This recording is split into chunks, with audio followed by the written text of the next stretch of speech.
Okay, so we all know modern AI is getting ridiculously powerful. It can write code, whip up amazing art, answer questions you'd need a PhD for. But what if I told you that all of them, even the most advanced ones, have this one huge, kind of surprising weakness? A flaw that shows up right when you need them the most, when they have to deal with a ton of information. Let's get into it.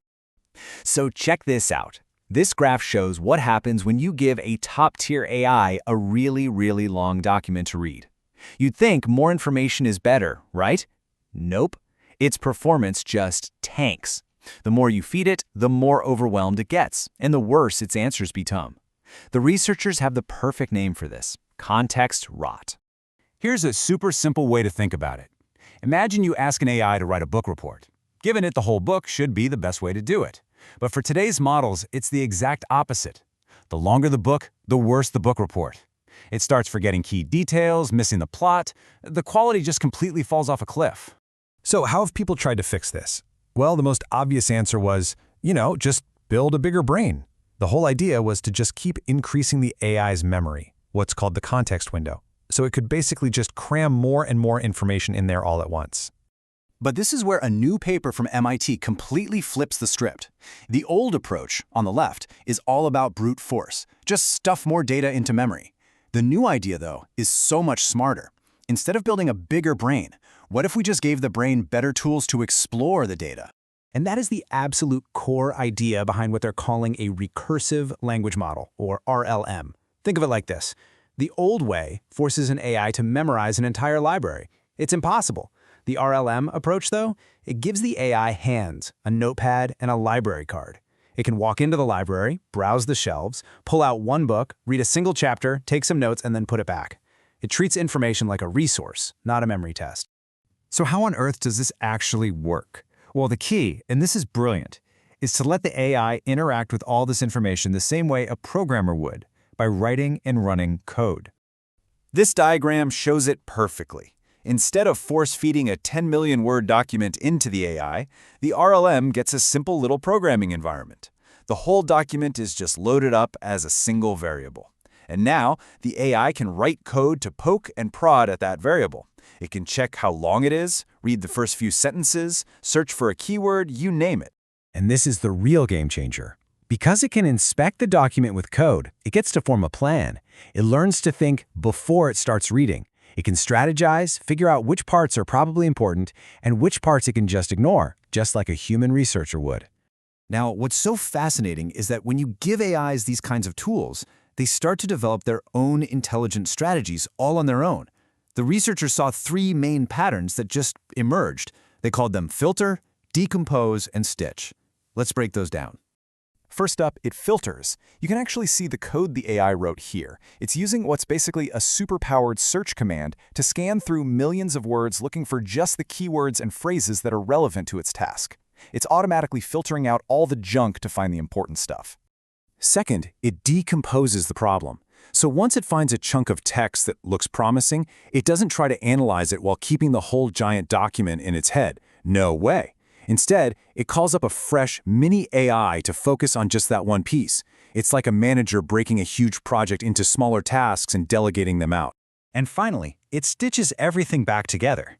After all those little mini AIs report back with what they found in their individual chunks, the main AI acts like an editor.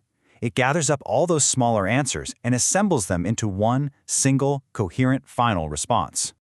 Okay, that all sounds incredibly clever in theory, but does it actually work? Does giving an AI coding tools and the ability to delegate really solve that whole context drop problem? Let's look at the results.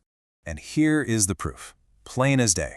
On the left, you see the standard AI hitting a wall, its performance just collapsing as the document gets longer. But on the right, the recursive AI, its performance stays high and stable. It doesn't matter how long the document is. It completely avoids context rot because it has a strategy.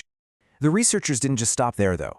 They designed some brutally difficult tests to really push this thing to its limits. One of the toughest ones required the AI to find pairs of related information scattered across a massive pile of data. And the results are, well, they're just staggering. Look at this. The base model, one of the most powerful AIs on the planet, scored 0.04%. That's Basically zero. A total failure. It's like finding two specific needles in a gigantic haystack. But the RLM version, using that exact same AI brain, scored 58%. It went from total failure to a solid pass just because it could search the haystack systematically. And this wasn't a one-off fluke. You can see here, across a whole bunch of really tough tasks, from understanding huge code bases to answering questions from thousands of documents, it's the same story. The RLM approach just crushes the old way. Okay, so I know what you're thinking. This sounds complicated. It's running code, it's calling mini AIs. This has got to be way more expensive to run, right? And here's the other big shocker from the paper. Nope. On average, it's not more expensive. And in many cases, it's actually cheaper. Why? Because it's being smart. It's not wasting time and money reading every single word of a document. It filters and only processes the parts that actually matter.